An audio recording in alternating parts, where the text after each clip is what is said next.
So let's keep the thing going with that said. And let's talk about the game between West Ham United and Liverpool. Oh man. Oh man. Wasn't really expecting this result. But at the same time,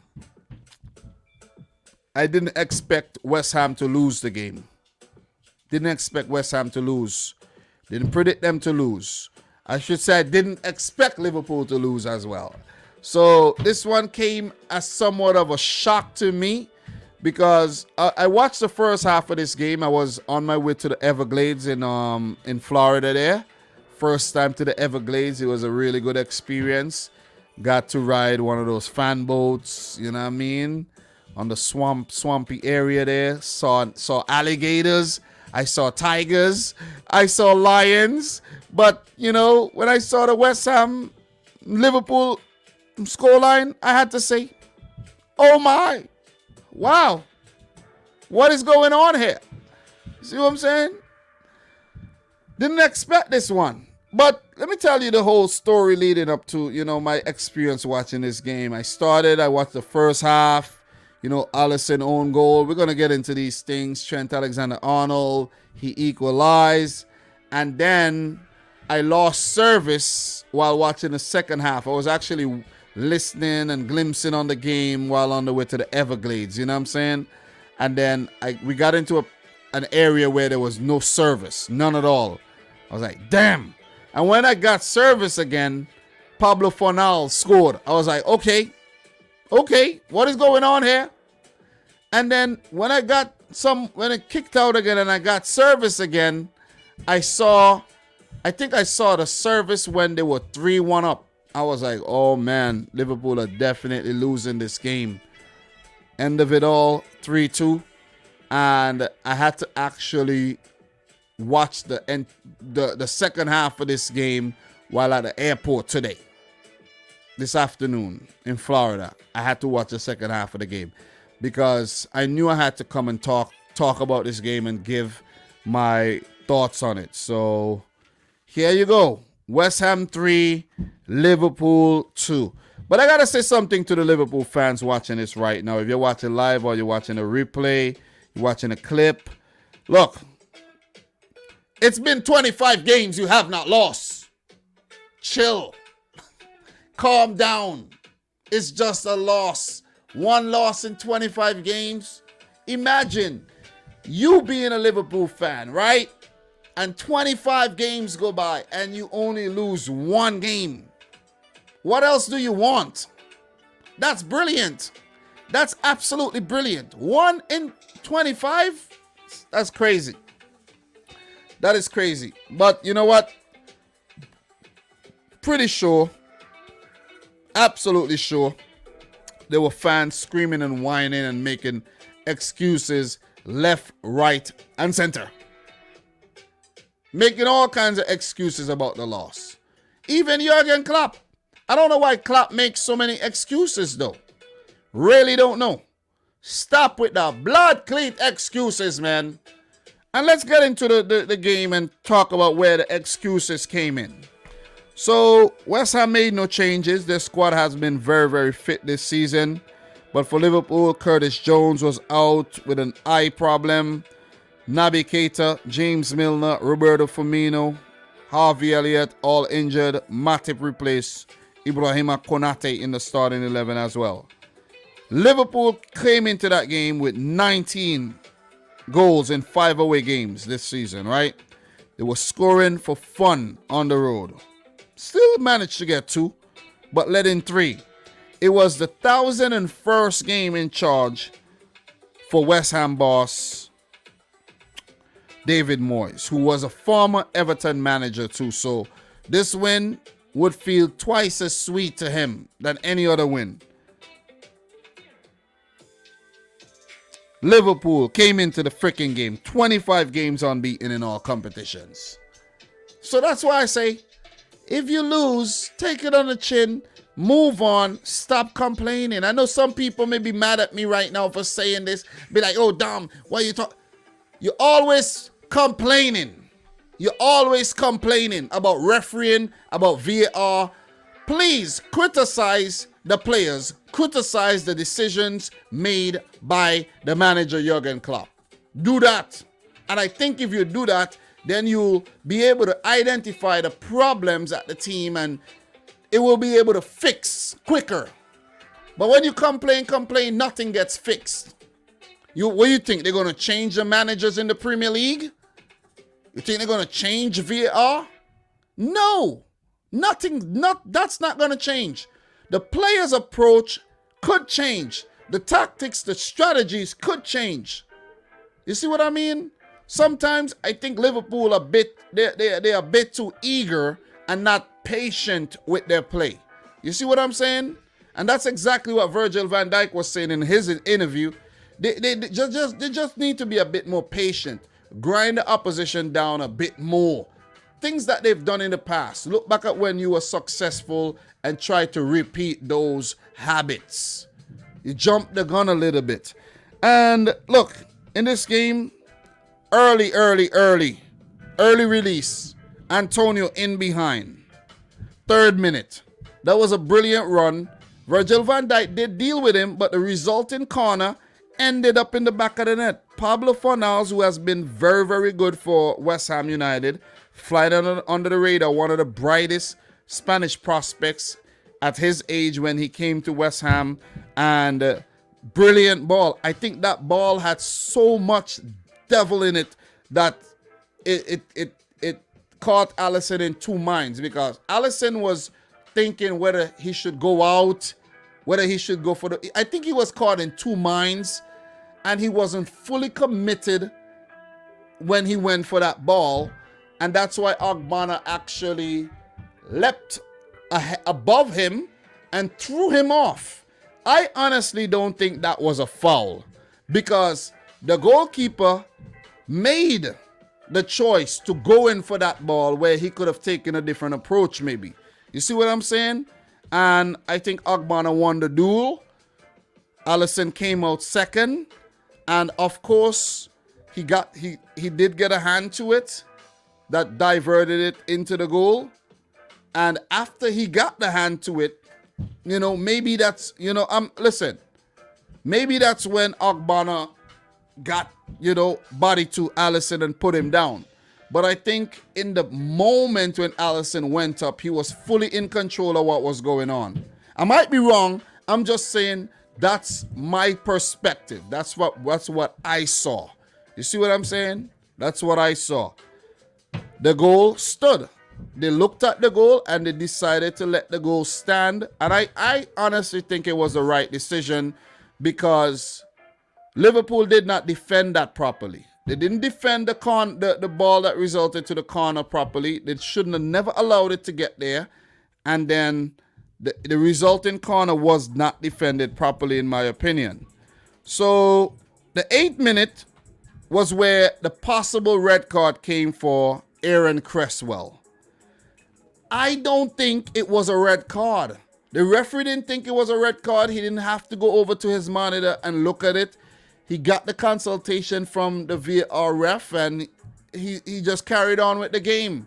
And I can't for the life of me understand why Jurgen Klopp, and I can't understand why Liverpool fans are actually livid about the fact that it wasn't given a penalty. It was not a penalty, because Cresswell went for the ball, got the ball, but his foot hit the top of the ball and bounced off, literally. Literally, you could see the foot hit the ball like, sandwiched between the foot on the ground, the foot bouncing up off the ball and hit the player. It wasn't meant to go in with a rash tackle. It was just an unfortunate situation. You're not going to give a red card for that. And that's what Liverpool players are, and Jurgen Klopp and the fans are crying about, a red card. Why can't just let the game play? 11 versus 11. That was not an intentional reckless tackle. That was not a reckless tackle. It was a play for the ball. Foot bounced up off the ball and inadvertently, hurt the player. Should not be given a red. And I think it was the right decision. Liverpool complained too much after they lose. If this game had ended up being a win for Liverpool, a 4-2 win or whatnot, you would never been hearing about all this. Never. Stop being bitter. Stop being sore losers. I'm just saying. You feel me? Please. Let's have a great season. Take the losses on the chin. Fight back. Win your games. The true test of a team is when you bounce back from a loss. Let's see if Liverpool could bounce back from this loss. And the thing about it too, Liverpool, the goal happened in the 4th minute. There was 5 minutes extra time. You had 90 minutes to overturn the deficit and go on to win the game, right? Ogbonna got injured around the 15th minute in pursuit of Mo Salah. And then when he got that he got like a hamstring injury or something. He got hit in the face. Yeah, he got a hamstring injury, and then he got a hit in the face. He went off and came back on, got a hit in the face, and then he had to go back off. He had to go off the field for a potential concussion, maybe his eye socket, and then it was later deemed that Ogbonna will be out for a couple months with an ACL. So that's it for Ogbonna for most of the season, right? Craig Dawson came on. They have depth. They have Dawson. They have Kufal. They could have brought in the thing. They brought on Dawson. And look, Salah won a penalty around the 38th minute. And then Trent and Salah linked up. Trent, that was a brilliant penalty. Great goal. Great goal. No doubt that Trent Alexander-Arnold is a really good player. But I reiterate to the Liverpool fans, Trent Alexander-Arnold cannot defend, and I don't know why people keep defending him. He cannot defend. If you look at all the plays, all the releases, all the freaking counterattacks, most of the goals scored against Liverpool, it's Trent's area that the goals are being scored in because he's always up the field. And I know that's part of Liverpool's way that they play and part of the way they do things. But it's actually a liability to the team. It is. It's either you're going to play 3 at the back and play Trent as a wing back, or just play him in the midfield and play Gomez at right back. They might actually be better off. Seriously. Because he's always out of position. But no doubt, going forward, very good. Very good. I have no questions for his defense, his attacking prowess. But defensively, he's just poor, man. He's just poor, and he's not consistent enough. He might have his moments where he put in some good defensive plays, but overall, not consistent enough defensively. Don't get me wrong again. Don't get me wrong. Liverpool have been playing some good football this season. But I'm just talking about this game. This game, David Moyes got the better of Jurgen Klopp. West Ham got the better of Liverpool. We're talking about this game here. And for Liverpool, they cannot allow this game to dictate their season. They have to bounce back. And the true test would be how they bounce back. If they keep their head down and they lose their next game and they draw their next one after that, and they win and then they win and then they lose and then they draw again, that's where the season will be lost. And I'm just speaking facts here. And the more you complain is the more you're going to drop points and the more you're going to lose games. And then you see City and Chelsea just, you know what I'm saying, distancing themselves. You see? But the thing is, every time I talk like this, Liverpool fans tend to get mad and they tend to get in their feelings and they tend to say things and unsubscribe from the channel and things like that. To be honest, I don't care. I'm speaking my mind. I'm speaking it how I see it. That's how I see the game. And I'm here to talk about the game. You got to give this West Ham team a lot of credit. A lot of credit. You also got to give this Liverpool team a lot of credit as well. They did well. They had a solid first half. Had a setback. They bounced back well. And they went into the second half, and I think they fancy their chances of actually winning the game. They have done enough to equalize, and the second half was a 45 minutes where Liverpool may have said, we're going to win this game now. Okay? And I think that's the mistake they made. They were too eager in their approach. They were too, impatient, and they were just snatching at everything. You saw a couple of times when Diego Jota had some chances. He just snatching at it. You see what I mean? So I think that's where Liverpool lost the plot here. Second half, 58th minute, Rice onto the crossbar. Positive start by West Ham. 52nd minute, Robertson received a lovely ball. He cushioned it to Sadio Mane. That was a great opportunity, and he hit the volley straight to Fabianski. So you see, there were opportunities. Liverpool should not have lost this game. They should not have lost the game. They should have at least walked away with a point or 3 points from this game. Liverpool lost the game because of the players. Not Klopp, but the players. The opportunities, they were there. They presented themselves and they were not taken. Mane should have buried that. Fabianski, that was straight to him. That was easy. That was easy. That was straight to Fabianski. Got to put that to either side of the goalkeeper, and it's a goal. And it would have been a brilliant goal as well. Would have been a brilliant goal. 67th minute. 67th minute. The second goal. And Liverpool were in control of the game then. They had the ball. Fabinho had it. He was driving forward. Drilled the ball into Sadio Mane. But immediately as Sadio Mane got the ball, he was pressed by Dawson. And then it flicked up to Rice. Rice passed the ball. And Bowen carried the ball brilliantly. Antonio was making a run. Fornals was making a run. Trent was running back. Van Dijk was running back. Matip was there as well. And it was a brilliant ball. Brilliant ball to Fornals, who hit it with his left. Alisson got a hand to it, but it ended up in the back of the net. And it was 2-1 to West Ham. Klopp brought on Thiago for Oxlade-Chamberlain, who I think Oxlade-Chamberlain had a great game. He was playing well. Thiago came on, started giving it with the ball with these no-look passes. You know what I mean? They were just getting a little sloppy in the game. You see what I mean?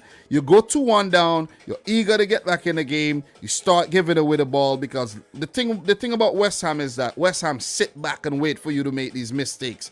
They sit back, wait for you to come, steal the ball, push forward with Antonio and Ben Rama and Fornals and Bowen. A lot of pace, right? A lot of pace. And that is exactly what happened to Liverpool. They fell victim to that. 73rd minute, dangerous attack by West Ham. Fornals was offside, and then there was another dangerous attack by Antonio, and he couldn't get past Van Dijk. He shoot, Van Dijk put the ball out for the corner. The resulting corner, Kurt Zouma in the back of the net. Jared Bowen with the assist. What a freaking corner. What a corner. Liverpool caught out by 2 set pieces in the game and a counter attack. 2 set pieces and a counter attack. What a freaking corner though. Both corners, brilliant. Brilliant, brilliant. Kurt Zouma at the far post to just head in. Great run. Nobody picking him up. Banger in the back of the net. First West Ham goal. 3-1. I think it was pretty much over by then. But look, Klopp made the necessary changes. He brought on Origi, brought on Minamino for Jota and Fabinho. I couldn't believe it when I saw Fabinho was getting taken off. I couldn't believe it. I was like, this is unbelievable. How is Fabinho getting taken? But he was getting taken off because Klopp needed to throw the kitchen sink at the game to get back in. And look, Liverpool got back in the game. Henderson to Trent Alexander-Arnold. That was a brilliant ball, but Trent couldn't control it properly. He was under pressure. The ball flicked up, fell nicely to Origi, who swiveled, hit with his left, and scored. 3-2 in the last, let's say, you got 5 minutes, 12 minutes. Liverpool could have got a point. They could have got a point. And when I say they could have got a point, they could have got a point. The opportunities came. David Moyes made some good subs. Kufal came on for Bowen. That was a good sub. And Arthur Masuaku on his 28th birthday came on for Said Ben Rama. So, look, David Moyes did what he had to do. Sensible substitutions. But Shusek gave away a free kick in the 91st minute. And Trent Alexander-Arnold, who I am praising for his attacking prowess, put in a beautiful ball on a golden platter for Sadio Mane, and he had to put the ball in the back of the net. How he put that header wide, I don't know. I'm still trying to figure it out. Somebody please tell me how. And Liverpool had to equalize. They could have even went on to win the game late, but it was just chances after chances after chances missed by Liverpool. They even had a good break in the 94th minute, and Origi had a weak header easily picked up by Fabianski. You take a look at the stats here, and I'm going to show you how wasteful Liverpool were in the game. They had 69% of the ball. 16 shots at goal with 5 on target. Look at West Ham. 7 shots, 3 at target. Most of it counter-attacking. 30% of the ball. They hardly had the ball in the game. They hardly had the ball. But we see this very, very often. And I keep saying that Liverpool allow their opponent too many clear-cut opportunities to score. Every game you see this. Every game you see this over and over and over and over again. They got to tighten up at the back. And if it's not for Alisson on many occasions, Liverpool lose more games. I know that's what the goalkeeper is for, but you can't keep your goalkeeper can't keep exposing the goalkeeper like that. So as good as Liverpool might be, they have a lot of chinks they need to work out. They're very good going forward. But Mo Salah, I know he was brilliant in October, but Salah has gone cold after a brilliant Oktoberfest. Just got to put it out there. He didn't score against West Ham, against Atletico Madrid. Didn't score as well. So, he's gone a bit cold, man. He's gone a bit cold. And I don't know if we hyped the Salah thing up too much. Didn't score against Brighton as well. And I'm just going back. He didn't play against Preston. So that's 4 Liverpool games now that Salah didn't score after the hat-trick against Manchester United. I guess the hat-trick was for those other games, right? But I think we hyped up the Salah thing a little bit too much and put little unnecessary pressure on the Egyptian there. So let's see if he comes good against Arsenal. But look, Mane has to be more clinical. I see people criticize Henderson. Henderson is doing what he has to do.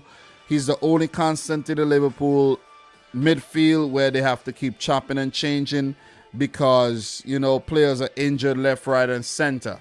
And last season, people actually criticize me and they talk all kind of nonsense and they say I don't know what I'm talking about when I said that Thiago Alcantara is no way, shape, or form better than Kevin De Bruyne. And they laughed and they said I don't know what I'm talking about. He's not starting games for Liverpool. He's not starting games for Spain. Explain that. You see what I'm saying? If you're that good, you should be in the starting 11 every time. Every time.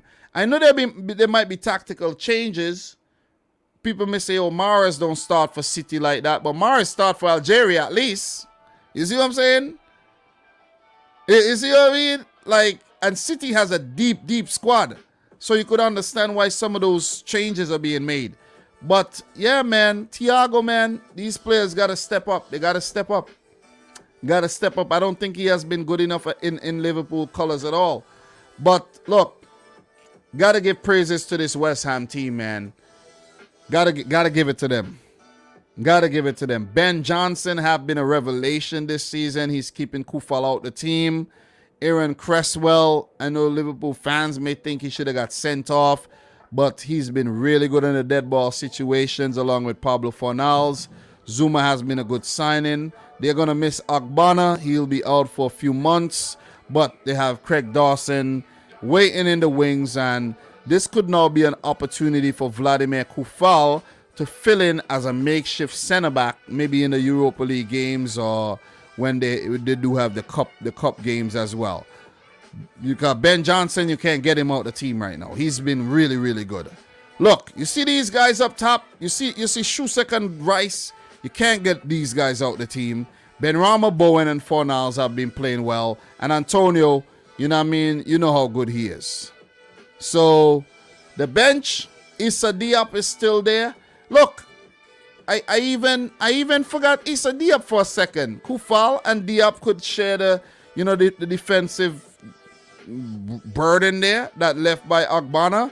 You have Ryan Fredericks could play right back. You have Lanzini. You have Krall, who's a defensive type midfielder. Noble is still around. The team is a nice team right now.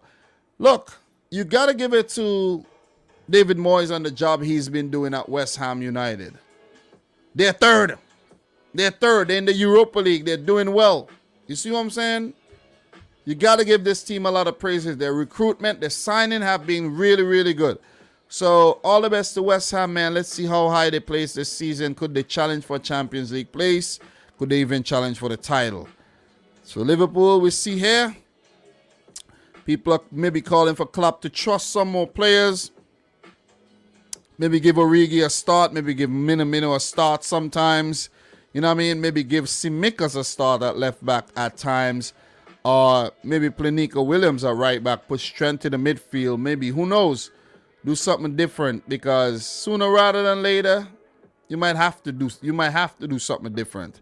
And we did talk about injuries hampering Liverpool's progress, potentially hampering their progress this season. And you could see that kind of creeping in.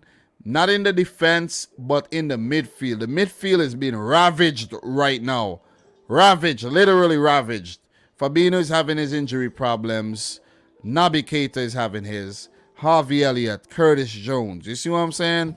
So, it's not looking good.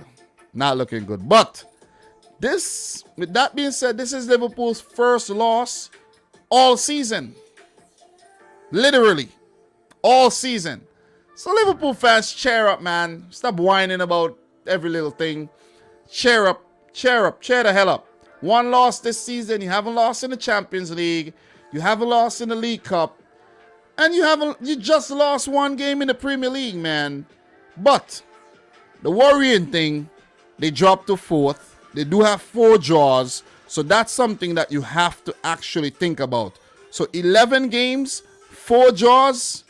It's projected to end up being about 15 draws with the rate that Liverpool are going at right now. You see what I'm saying? 15 draws and about 6 losses, maybe. That's not title winning stuff. I just want to put it out there. Liverpool have to get their act together if they are going to consider themselves title challengers. I know it looks good right now, but in the long term, this is only going to end up being about 70-something points. And look, all the evidence is right there, and it's right there in front of you. Everything is right there in front of you. Everything. You want to see the league table? You want to see the league? It's right there in front of you. Everything. Multiply that by 3. End up on 33 games, 5 to go. You 66 points. You're not going to win the title like that. Got to get their act together. So, that's my thoughts on the game. Thanks for listening. Honest opinion. And, yeah. Well played, West Ham. Well played. Got to give it to them. Bad day at the office for Liverpool. But I need Klopp to stop the freaking complaining. That's it. Stop complaining. No, you're going to come up with excuses. And even Klopp said that himself. I know you people are going to say I'm complaining, but you're complaining, bro. You're complaining.